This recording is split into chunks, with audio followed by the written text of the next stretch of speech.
सेब सीजन शुरू हो चुका है और बागबानों की समस्याओं को विपक्षी दल लगातार उठा रहे हैं। हिमाचल आम आदमी पार्टी ने सेब बागबानों की समस्याओं को लेकर आज शिमला में पत्रकार वार्ता की। पार्टी का आरोप है कि सरकार बागबानों की समस्याओं को लेकर गंभीर नजर नहीं है। हिमाचल आम आदमी पार्टी के किसान विंग के अध्यक्ष अनिंदर सिंह ने कहा कि सरकार कॉटन की बढ़ी हुई कीमतों को कम करने और सेब मंडियों की दुर्दशा के साथ बाजार को सुधारने को लेकर जल्द उचित कदम उठाए। उन्होंने कहा कि आज ठीक वही स्थिति बनती जा रही है जो मार्च 1990 में बनी थी। इसके बाद बागबानों को आंदोलन करने को मजबूर होना पड़ा था। उन्होंने आरोप लगाया है कि आज बागबान परेशान है। सेब सीजन शुरू हो चुका है जबकि सरकार बागबानों की समस्याओं को लेकर कोई गंभीरता नहीं दिखा रही है।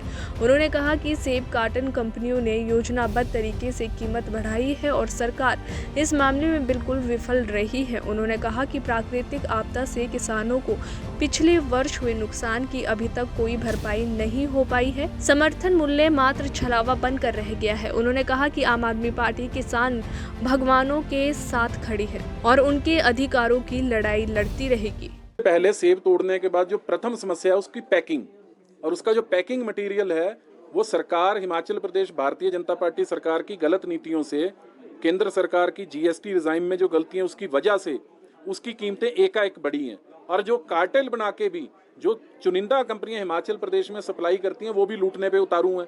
सरकार इसको रोकने में बिल्कुल विफल रही है। तो पहली मांग तो हमारी आम आदमी पार्टी की यही है कि जल्दी से जल्दी सरकार या तो इसके जीएसटी कम करवाए वरना इस पे सब्सिडी दे। किसी भी तरह से बागवान को इस बात से कोई मतलब नहीं, उसको एक ही मतलब है कि उसको पिछले साल की कीमत पे या उससे कम कीमत पे सरकार उसका पैकिंग मटेरियल मुहैया कराए। ये सरकार की जिम्मेदारी है। दूसरा, जो मंडियों में बिल्कुल अव्यवस्था है इस समय, रोडू से लेकर परवाणु तक जितनी एपीएमसी के मार्केटिंग यार्ड्स हैं उसमें रख रखाव की बुरी तरह कमी है। उसमें बागवानों के लिए कोई फैसिलिटी नहीं है, टॉयलेट तक की व्यवस्था नहीं है, एटीएम नहीं है, बैंक के कोई काउंटर्स नहीं है, कैश काउंटर नहीं है, सड़कें ठीक नहीं है। और कई जगह तो भाजपा सरकार ने अब मंडियों में खुदाई शुरू कर दी जब वहां पर बिक्री शुरू होनी थी। इससे सरकार की गंभीरता का पता चलता है कि वो कितनी फिक्रमंद है। बिल्कुल फिक्रमंद नहीं है हिमाचल प्रदेश के बागवानों के लिए। ऐसे बहुत सी समस्याएं हैं जिसके कारण हिमाचल प्रदेश के ऊपरी क्षेत्रों के बागवानों के माथे पे आज चिंता की गहरी लकीरें हैं। और उसके लिए ही आम आदमी पार्टी एक सजग विपक्ष के रूप में अपना रोल निभाएगी और उनके साथ खड़ी रहेगी, सरकार को सोई हुई को जगाएगी।